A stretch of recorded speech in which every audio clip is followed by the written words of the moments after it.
예, 탑10 종목에 이어서 이번에는 5장 터닝 포인트입니다. 시장 이슈 중심으로 해서 조금 더 자세히 분석하고 관심 가질 종목들 분석하겠습니다.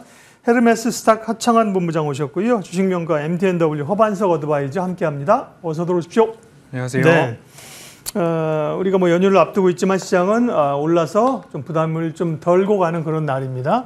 터닝 포인트 내용 확인하겠습니다. 첫 번째는요. 네, 마녀의 날 지수는 급반등하는데 그러고 보니까 오늘이 좀 만기일이군요. 그죠? 뭐 다른 이슈에 묻혀가지고 오늘 만기일인 것도 잘 모르고 지나갔어요. 하창환 본부장님, 그 수급 영향들이 좀 있습니까? 어떻습니까? 네, 일단 오늘 현물이 별로 변동이 없는 걸 봐서는 네. 일단은 뭐 장 막판까지는 조금 이제 어떻게 움직이는지 살펴보셔야 될 것 같습니다. 뭐 말씀 주신 것처럼 선물 옵션 동시 만기이기 때문에 어쨌든 수급적인 변동성은 좀 봐야 될 것 같고요. 금일 같은 경우는 시장의 분위기가 굉장히 좋은데 그 터닝 포인트가 이제 CPI 발표 이후에 금리 인하에 대한 가능성이 이제 빅컷이 많이 떨어진 부분이죠. 사실 지금 제일 중요하게 보셔야 되는 거는 저는 캐리 트레이드라고 생각을 하고 있습니다. 현재 시간 기준으로 141.40 선에서 왔다 갔다 하고 있는데요.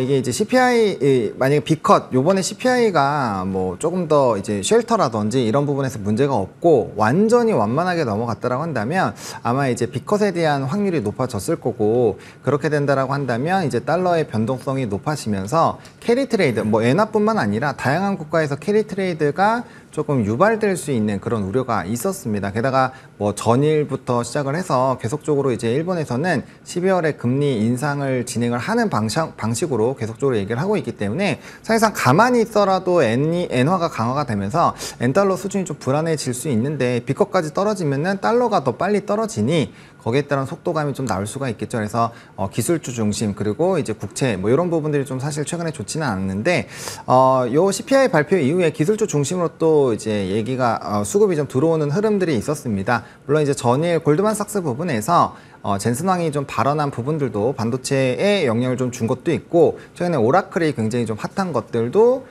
영향을 줬다라고 볼 수 있지만, 기본적으로 이제 매크로 정세가 상당히 좀 변동성이 나왔다라고 보시는 게 맞을 것 같고요. 그래서 이제 뭐 우리는 내일까지만 하면은 또 추석 연휴 쉬는데, FOMC에서 뭐 베이비 스텝 나오고 딱히 이제 좀 추가적으로 11월, 12월에 빅컷 가능성이 너무 높지만 않게 형성을 하면은 아마 다음 주 목요일에 이런 VOJ 발표 이후부터는 조금은 좀 그래도 시장의 방향성을 명확하게 잡지 않을까라고 보고 있기 때문에 오늘 반등이 너무 반갑긴 하지만 이게 무조건 연속된다라고 보시기엔 좀 어렵다고 보고 있고요. 그런 여러 가지 부분들을 아직까지는 좀 확인을 해야 된다. 다만 최악은 벗어난 것 같다 정도로 정리드리겠습니다. 이전에는 우리 시장이 이렇게 동시만기의 수급 영향이 장막판에 뭐 꽤 충격을 미치는 경우가 제법 있었는데요. 요즘은 별로 그렇게 시장에 미친 영향이 줄어든 것 같아요. 다 소화를 하는 것 같아요. 허반석 위원님, 그런데 우리가 뭐 뇌마녀의 날 동시만기일 얘기했으니까 수급적으로 좀 접근을 해본다고 하면 뭐 안 좋긴 하지만 외국인들의 매도가 부담스러워요. 그죠? 어제 하루 1조 원 순매도했잖아요. 그렇습니다. 이달 들어서만 4조 원 넘게 순매도를 하고 있거든요. 근데 이 부분을 그전에도 왜 시장 볼 때 외국인 선물 포지션으로 보셨잖아요. 그렇습니다. 그런 쪽에서 시장 해석하고 전망 좀 해주세요. 어제도 유의미한 외국인들의 선물 수급 변동이 있었습니다. 어제 장중에 외국인들이 6,600억 원 매도를 기록을 하다가 오후 2시 40분, 3시 어간에 하방을 잡고서 외국인 선물 매도 축소가 나오기를 시작을 했습니다. 그러면서 종가 무렵에 2,000억 원, 1,900억 원까지 줄였고, 시간 외에서 최종적으로 1,985억 원으로 최종적으로 어제 선물 매도 마감을 했습니다. 장중 6,600억 원 이상의 매도, 그리고 선물, 그렇습니다. 현물은 1조 원 매도했지만 그렇습니다. 선물 시장에서 6,600원 이상 매도, 종가 및 시간의 마감 기준으로 1,980억 원 정도의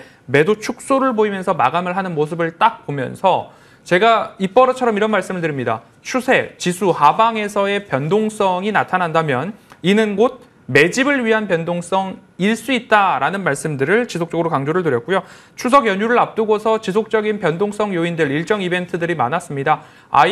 ISM 제조업 지수를 놓고서 경기 침체 우려가 확대되고 지수 하락의 빌미가 제공이 되었지만, ISM 서비스업 지수가 발표가 되면서 그래도 경기 침체까지는 가지 않을 거야 라고 하면서 반등의 빌미가 나왔고요. 또 하나는 고용보고서 발표가 나오면서 고용의 둔화가 지속되고 있기 때문에 경기 침체 우려 확대, 지수 조정의 빌미, 하지만 어제 발표된 CPI, 소비자 물가지수 발표가 나오면서 그래도 예상치에 부합했다. 소수점 세 자리까지 확대해 본다면 그래도 예상치 부합의 모습으로 해석이 되면서 뭐 해석의 차이는 있겠지만 물가의 둔화 가능성은 여전히 열려 있다. 여기다가 제가 한 가지 첨언을 드리자면 CPI, 물가를 보면서 제가 지속적으로 여러분들께 데이터로 승부해야 됩니다라고 말씀드리면서 근거로 제시했던 내용들은 미국의 가솔린 소매 판매 가격입니다. 7월 고점을 보고서 지속적으로 지금까지 하락하고 있는 모습입니다.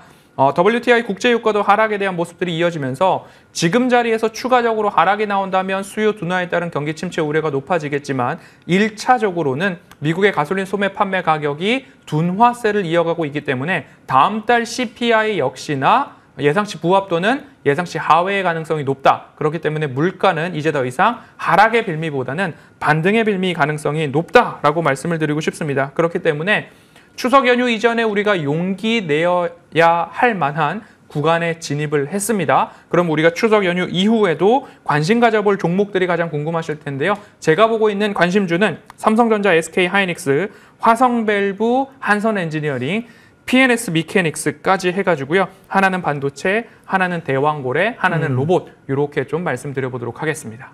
PNS 미케닉스라는 종목은 처음 들어보는 기업입니다. 보행 보조 로봇, 웨어러블 로봇 삼성전자에서 보핏 출시 기대감이 있는데요. 이미 보행 재활 로봇을 출시했던 이력이 있는 기업이기 때문에 신규 상장주 중에서 바닥을 딛고 올라올 만한 로봇 관심주로 한번 골라봤습니다. 그렇군요. 제가 처음 듣는 거지. 네, 상장한 지 한 8월쯤 상장한 것 같습니다. 그렇죠? 신규주들이 많아서 신규주 스터디를 좀 많이 해야 돼요. 예. 내만여의 날 시장 흐름들, 수급들 중심으로 전략을 세웠고요. 구체적인 섹터 얘기를 하겠습니다. 터닝포인트 다음은요. 역시 젠스랑이 움직이니까 엔비디아가 오르고 국내 반도체들도 강하게 오릅니다. 근데 젠스랑도 뭐 실적 발표할 때 젠스랑 얘기 안 했나요? 그때는 뭐 시장이 다들 그죠? 대면대면 했다가 타임 이제 주가가 좀 조정받고 올라갈 타이밍에 어제 얘기들이 많은 임팩을 주고 있는 건데요. 네. 하창한 본부장님, 네. 반도체는 뭐 기회냐? 그동안에도 여러 차례 얘기를 했습니다. 그렇죠. 지금 상황에서의 변화는 어떻습니까? 네, 뭐 저는 여전히 기회라고 생각을 하고 있고요. 좀 속도적인 부분을 따지신다면 SK 하이닉스 좀 묵직하게 뭐 좀 장기적인 부분에서 배당 매력도까지 좀 끌고 가려면 삼성전자 여전히 좀 유효하다라고 생각을 하고 있습니다. 물론 뭐 일부 전망치, 실적에 대한 전망치 하향 조정되기는 했습니다만 지금 현재 실적만 나와도 삼성전자 굉장히 저평가고요. 뭐 하이닉스 같은 경우도 마찬가지입니다. 그래서 저는 굉장히 매력적인 구간에 와 있다라고 보고 있고요. 3거래일 동안에 엔비디아가 한 14%, 13% 급등을 했는데 우리나라 이제야 반의 반 정도 쫓아가고 있습니다. 특히나 삼성전자는 뭐 오늘 또 2% 올라가다가 지금 1%대 이하에서 움직이고 있어서 거의 채널링이 안 되고 있다고 보시면 됩니다. 그만큼 좀 기회가 많이 만들어질 수 있다는 점 보시면 될 것 같고요. 이제 이 젠슨왕이 골드만삭스 쪽에서 이제 얘기를 하는 것은 어닝콜에서 이미 있었습니다. 그때 이제 9월 중순에 인터뷰를 한다라고 얘기를 했었고요. 그때 실망했었던 거는 사실 SEC에서 발표한 그 보고서 안에 있는 내용을 똑같이 읊었기 때문에 기대감이 좀 떨어졌다라고 보시면 될 것 같고요. 다만 이번에는 거기에서 얘기하지 않았었던 다양한 내용들이 또 오픈이 되다 보니 좀 기대감이 형성이 된 것 같습니다. 다만 좀 아쉬운 거는 당장에 뭔가 실적으로 이어질 만한 모멘텀은 사실상 좀 부재했다. 대신에 기대감은 좀 많이 키웠다. 라는 부분에서 일단 좀 의미를 가질 필요가 있을 것 같고요. 엔비디아 같은 경우는 사실 요번에 발표됐었던 실적 기반으로 보면 106불 이하로 떨어지면 PR 수준이 싸다라고 들어가는 구간입니다. 그래서 그 구간에서 전으로 왔다 갔다 하다가 이제 급등이 나오면서 다시 한번 좀 추세가 일부 회복이 됐고요. 20월선 위로 또 다시 올라왔기 때문에 사실상 주가에 조금의 연속성만 더 나오게 되면은 아마 뭐 반도체에 대한 이런 불안감들, 뭐 고점론들 이런 얘기들도 싹 사라지고 또 좋은 얘기들 많이 나오지 않을까 싶습니다. 그래서 그런 좀 뉴스들이 굉장히 안 좋게 나올 때가 오히려 기회일 때가 상당히 많다. 그리고 뉴스에서 축제 분위기일 때 상당히 조심해야 된다. 이건 뭐 다들 알고 계실 거니까 그런 것들 잘 지표 삼아서 보시면 좋을 것 같고, 단연 지금이 바닥이라고 생각하시면 소부장의 수익성은 훨씬 더 뛰어나다라고 볼 수 있습니다. 하지만 매크로적인 부분이 다음 주 목요일까지는 적어도 확인을 하셔야 캐리 트레이드에 대한 어느 정도 이제 기점이 딱 나올 거기 때문에 그 부분까지는 확인하시고 소부장을 보시는 게 맞을 것 같고요. 그 전까지는 여전히 삼성전자와 하이닉스 중심으로만 접근 대응을 하시는 게 맞지 않을까라는 생각입니다. 네. 허반석 위원님께서는 이제 엔비디아의 급등, 그에 따른 반도체에 오늘 또 SK 하이닉스 계열 그룹들의, 그룹은 아니죠. 밸류체인. 영어를 안 쓰려고 하니까 어렵네. 밸류체인이라는 단어를 안 쓰려고 하다 보니까 계열사는 아닌데, 그렇죠? 그들 기업들이 강하게 올라가는 걸 단기적인 반등으로 봐줘야 될 것이냐, 트레이딩을 해야 될 것이냐, 아니면 정말 좀 좋아지는 국면으로 들어가는 것이냐에 대한 시각, 관심주 얘기해 주십시오. 트레이딩 관점에서 보셔야 된다라고 결론적으로 말씀을 네. 드리고 싶고요. 반도체가 올라갈 때는 제약바이오 및 2차 전지가 쉬었고요. 2차 전지 및 제약바이오가 올라갈 때는 반도체가 쉬어가는 시속게임의 모습들이 이어진다. 시속게임 풍선 효과 말씀드렸습니다. 우리 시장에 거래 대금이 적기 때문에 모든 섹터를 전반적으로 들어올리는 것이 쉽지 않습니다. 오늘도 상승 종목수가 양시장 합산해서 2,000개를 넘어가고 있는 상황에서 이 상승세가 그대로 종가까지 유지될 것인가에 대해서는 한 번쯤 더 심도 있게 고려해 보시고요. 장중 두 자릿수 이상으로 상승 폭을 기록했던 종목들에 대해서는 십시일반 수익 실현에 대한 관점도, 왜냐? 우리는 추석 연휴로 진입을 하기 때문이다라는 이야기 한번 대응의 관점에서 말씀을 드리고 싶고요. 최악의 실적에서 반도체, 최악의 실적에서 2차 전지 보셔야 된다라는 말씀을 드렸습니다. 그리고 금리 인하에 대한 수혜 기대가 어디서 나타나느냐? 제약바이오, 그다음 신재생 에너지에서 있다라고 말씀을 지금까지 드려왔습니다. 그렇듯이 지금 대부분의 섹터가 양호한 수익을 기록할 수 있을 만큼 올라왔었습니다. 그리고 오늘은 삼성전자 이야기를 조금 더 드리고 싶은데요. 삼성전자가 많이 올랐을 때, 뭐 10만 전자 간다, 9만 원 위, 8만 5천 원 위로 올라왔을 때 제가 이런 말씀 드렸습니다. 제가 삼성전자를 여러분들 꼭 대응하는 자리가 있는데요.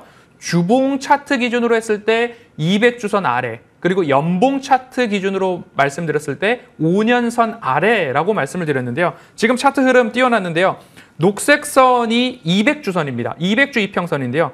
200주선 아래로 내려왔을 때가 코로나 팬데믹, 그리고 나서 22년도 최악의 실적, 반도체 최악의 실적이 나타났을 때, 그리고 나서 지금 자리가 또 200주선을 하회하고 있는 자리거든요. 공교롭게도 제가 말씀드리는 차트상 저위험 구간과 200주선 아래가 동일합니다. 그러면 제가 한 가지 더 연봉 차트를 보도록 하겠습니다. 핑크 색깔 5년선입니다. 5년선이 한 해 동안, 한 해 5년선 아래로 내려왔을 때가 보인다라고 한다면요. 그 자리에서는 우리가 매수 기회로 활용을 해야 되는데 매해마다 5년선 아래로 내려왔던 구간들을 우리가 참고해 본다면 지금도 마찬가지로 5년선 아래, 200주선 아래로 내려와 있는 상황이기 때문에 단정적으로 확률을 말씀드리기에는 다소 무리가 있죠. 방송에서 여기는 어떤 자리입니다, 이렇게 말씀드리기 어렵지만 이를 은유적으로 레토릭을 사용해 본다면 필승 구간이라는 이야기들이 여러 채널들에서 나오고 있는 상황입니다. 그래서 이번에도 재차 200주선 아래와 5년선 아래에서 삼성전자를 공략했을 때 여기서 또 적중할 수 있는지 한 번쯤 여러분들 심도 깊게 보시면 좋을 것 같고요. 이번 추석 용돈을 받고 싶으신 분들은 차라리 삼성전자로 달라 할 만한 구간이 아닌가, 이렇게 정리해 보겠습니다. 네, 삼성전자 반도체에 대한 시각 주셨고요. 할 얘기가 많은데 시간이 많이 갔어요. 조금 속도를 내겠습니다. 다음 주제 보겠습니다. 반도체 강세 속에 주춤한 바이오가 주춤한 거 맞나요? 그 다음에 대장주 자리를 내줄까? 자리를 내주는 걸까요? 바로 이쪽에 질문대로 여쭤보겠습니다. 허반석 의원님. 네, 제약바이오가 올라갈 때는 반도체가 쉬어가고 반도체가 올라갈 땐 제약바이오가 쉬었다라는 걸로 다시 한번 말씀을 드리고 싶고요. 미국의 생물보안법 관련된 이벤트들이 이어지고 있습니다. 하원에서 생물보안법 통과가 되었고요. 앞으로 남아있는 상원 등 일정들까지도 이어질 겁니다. 바이든 대통령의 서명까지 이어지는 모멘텀이 살아있다라고 보시면 좋을 것 같습니다. 살아있는 이벤트로 대응해야 됩니다. ST팜, 바이넥스, 프레스티지 바이오로직스를 생물보안법 관련된 탑픽으로 말씀을 드리고 싶고요. 추석 전이기 때문에 바이오 관련된 선호주를 하나 더 준비를 했습니다. 블루엠텍, 소마젠, 시어스 테크놀로지 이 세 종목도 제가 관심 있게 보고 있는 종목이더라라고 가름해 보겠습니다. 네, 스피디하게 바이오에 대한 시각과 관심 종목을 말씀해 주셔서 감사합니다. 다음 보겠습니다. 터닝포인트 다음은요. 네, 해리스 후보가 TV 토론에서 완승, 어제까지 판정승이라 그랬는데 완승으로 시각에 따라 이제 다른 겁니다. 어쨌든 우세한 거죠. 그러면서 해리스 트레이딩, 신재생 쪽이 탄력을 받을 수 있을 것인가? 하창한 본부장님. 네, 뭐 이미 탄력은 좀 상당히 받았다라고 보시면 될 것 같고요. 이제 판정승에서 완승으로 이제 넘어간 거는 미국 주식에서 이제 관련된 종목군들의 희비 교차가 워낙 강하게 나타나다 보니 시장에서는 그렇게 판단을 했다라고 보시면 될 것 같습니다. 대선 아직 끝난 거 아니고요. 앞으로 갈 길이 멉니다. 그래서 저는 뭐 트럼프 트레이드도 아직 끝났다고 보지 않고 있기 때문에 뭐 엎치락 뒤치락 할 거고요. 이전에도 마찬가지였습니다. 어느 대선 후보가 처음부터 끝까지 계속 이 후보가 이길 거야 해서 갔었던 적이 있나요? 없잖아요. 그래서 충분히 변동성이 나올 거라고 생각을 하고 있고요. 전일에 좀 많이 올라가기 때문에 대부분의 재생에너지 관련된 종목군들은 실적이 안 나오는 기업이 많습니다. 뭐 CS 윈드나 이런 개별적인 기업들 좀 턴어라운드한 기업들이 있으니까 그런 것들 잘 좀 선별하셔야 될 것 같고요. 오히려 이제 에너지 쪽으로 보신다라고 한다면 지금 ESS는 분위기가 굉장히 좋거든요. 그래서 그와 연관되어 있는 종목군들로 좀 보시는 게 맞다. 그래서 변수가 워낙 많은 상황이고 뭐 설문조사나 여론조사 이런 것들 변동이 나오면 언제든지 변동이 나올 수 있으니 그런 것들 감안하셔가지고 너무 확정적으로 이제 의사결정을 하시면 위험할 수 있다 정도로 정리드리겠습니다. 시장의 핵심 이슈들 4가지를 보면서 투자 아이디어들 종목 이야기했고요. 마지막으로 관심 가질 만한 종목 이야기를 하도록 하겠습니다. 하창한 본부장은 8월 1일 날 한미약품을 말씀하셨군요. 제약주 흐름은 뭐 우리가 알고 있는 것처럼 좋은 흐름을 이미 시연해주고 있고요. 오늘 관심주는요? 네, 오늘 관심주는 현대 로템입니다. 최근에 이제 다시 좀 장사를 잘하고 있는 수출 기업들이 바닥권에서 스물스물 다시 좀 올라오고 있습니다. 뭐 로템 같은 경우는 뭐 엄청나게 많이 떨어진 건 아니고요. 고점 대비 한 10% 정도 이상 좀 조정이 나왔는데 금일도 좀 긍정적인 리포트가 나왔고요. 방산 같은 경우는 뭐 이제 산업의 성장이라든지 수출에 대한 기조들 이런 것들이 워낙 긍정적이다 보니 좀 눌렸을 때 오히려 좀 기회를 잡아보시면 어떨까 싶습니다. 게다가 연내에 폴란드 뭐 2차 수주, 뭐 K2 전차 관련된 이벤트들 있고요. 철도 부분이 상당히 뭐 철도와 방산이 이제 매출 비중이 거의 비슷하고 요번에 방산이 좀 올라오긴 했는데 철도 부분에서의 좀 긍정적인 모멘텀들이 많이 부각이 되고 있습니다. 해당 쪽은 한번 뭐 이제 설치할 때도 돈을 벌지만 계속적으로 관리하면서도 돈을 많이 버는 쪽이기 때문에 기초 체력이 굉장히 강해진다라고 보시면 좋을 것 같고요. 뭐 오늘도 이제 뭐 포쌌다 뭐 이런 얘기 나오면서 일부 사료주도 좀 급등이 나왔는데 지정학적 리스크가 계속 유지가 되고 있어서 앞으로도 이런 이제 방위 산업에 대한 정책 자금 계속 늘어나는 구조가 만들어지면서 우리나라 방산주들 좀 충분히 수혜를 받을 수 있지 않을까라고 보고 있습니다. 그래서 1차적으로는 직전 고점 라인 부분인 56,000원 보고 있고요. 2차로 6만 원 보고 있는 상황이고요. 손절 라인은 41,500원 말씀을 드리도록 하겠습니다. 현대 로템을 관심주로 말씀을 해 주셨습니다. 방산 쪽은 지금 뭐 하나 에어로스페이스가 지금 거래가 정지되어 있는 상태이기 때문에 그죠? 기업 분할하면서 대장주가 있어야 되는데 약간 좀 공백이 있는 상황입니다. 허반석 의원께서는 바이오 얘기를 앞서도 얘기해 주셨는데 Y바이오로직스를 6월부터 말씀하셨는데 수익이 좋고요. 오늘 관심주는요? 네, 인성정보 원격 진료에 대한 이야기를 지난번에도 드렸었고요. 최근 이제 의료진 공백 때문에 나타나고 있는 의료 공백에 대한 염려도 있습니다. 그래서 시어스 테크놀로지를 준비했는데요. 코로나19에 대한 확산세뿐만 아니라 의료 공백에 따른 우려가 있어서 디지털 헬스케어 전문 기업 중 하나가 시어스 테크놀로지입니다.